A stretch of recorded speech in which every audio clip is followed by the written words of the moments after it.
ഇന്ന് മദേഴ്സ് ഡേക്ക് അല്ലേ? അപ്പോൾ എല്ലാവർക്കും മദേഴ്സ് ഡേ ആശംസകൾ. അമ്മ ഉണ്ടാക്കുന്ന ഒരു സ്പെഷ്യൽ ഡിഷാവട്ടെ എന്ന് വിചാരിച്ചിട്ടോ.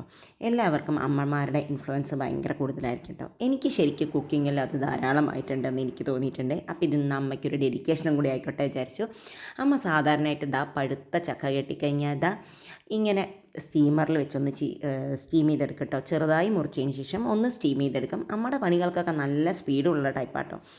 അതുകൊണ്ട് തന്നെ അമ്മ ആ സമയം കൊണ്ട് സാധാരണയായിട്ട് ഇതുമാതിരി ആ ചക്കട പകുതിയോളം ശർക്കര പാവ് കാച്ചിട്ട് അതിനെയും വെക്കട്ടോ. ഇതിപ്പോൾ ഇത്തിരി വെള്ളം പോലെയാണ് ഞാൻ പാവ് കാച്ചി വെച്ചിരിക്കുന്നത്.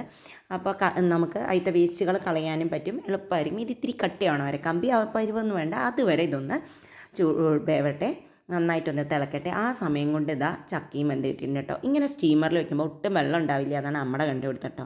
അത് സത്യമാണെന്ന് എനിക്ക് തന്നെ തോന്നിയിട്ടുണ്ട്. ഇതപ്പം നമ്മുടെ ശർക്കര പാവൊക്കെ നന്നായിട്ടൊന്ന് മുറുകി വന്നിട്ടുണ്ട്. അത് ഒരിക്കലും കമ്പിപ്പരുവൊന്നും ആവേണ്ട ആവശ്യമില്ല, ഒന്ന് വെള്ളമൊന്ന് വറ്റിയാൽ മാത്രം മതി. ഇനി അതിലേക്ക് ആ വേവിച്ച് വെച്ചിട്ടുള്ള ശർക്കരയും ചക്കയും കൂടി ഇട്ട് കൊടുക്കുക. എന്നിട്ട് നന്നായി അതിനെ ഒന്ന് മിക്സ് ചെയ്യുക കേട്ടോ. അപ്പോൾ ഫുള്ള് ഇട്ട് കൊടുത്തിട്ടുണ്ട്. ഈ ചക്കയും നമ്മുടെ ശർക്കരയും കൂടി അതിൽ യോജിച്ച് വരുന്നതാണ് ഇതിൻ്റെ പരുവം.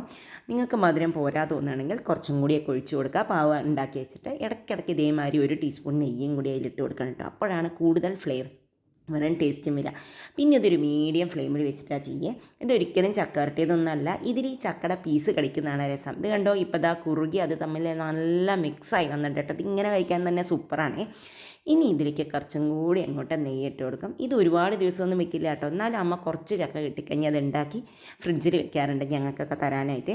ഇനി അതിലേക്ക് 1 കപ്പ് തേങ്ങയും കൂടി ചിരകിയതിട്ട് കൊടുക്കുന്നുണ്ട്. എന്നിട്ട് അതിനെ നന്നായി അങ്ങോട്ട് മിക്സ് ചെയ്യുകയും ചെയ്യാം.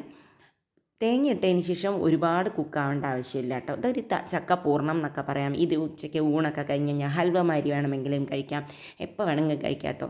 ഒരുപാട് ദിവസം വെക്കാൻ പറ്റില്ല എന്നുള്ളതിലും, കാരണം തേങ്ങയൊക്കെ ഇട്ടിട്ടുള്ളതുകൊണ്ട്. ഇപ്പോൾ നമ്മുടെ മിക്സൊക്കെ റെഡിയായി വന്നിട്ടുണ്ട്. അതിലേക്ക് പിന്നെയും 1 ടീസ്പൂണോളം നെയ്യ് ഒഴിച്ച് കൊടുത്തു. നെയ്യൊക്കെ നിങ്ങളുടെ ഇഷ്ടത്തിനാട്ടോ വയ്ക്കുക.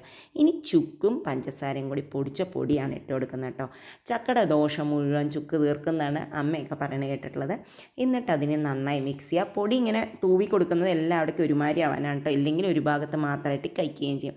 അപ്പം നമ്മുടെ ചക്ക പൂർണ്ണം റെഡി, ചക്ക ഹൽവ എന്നൊക്കെ വിളിക്കാം. സൂപ്പർ ടേസ്റ്റാണ്. അപ്പോൾ ഒന്ന് ട്രൈ ചെയ്ത് നോക്കൂ. അമ്മയ്ക്ക് ഉണ്ടാക്കി കൊടുത്തപ്പോൾ ഇഷ്ടമായി.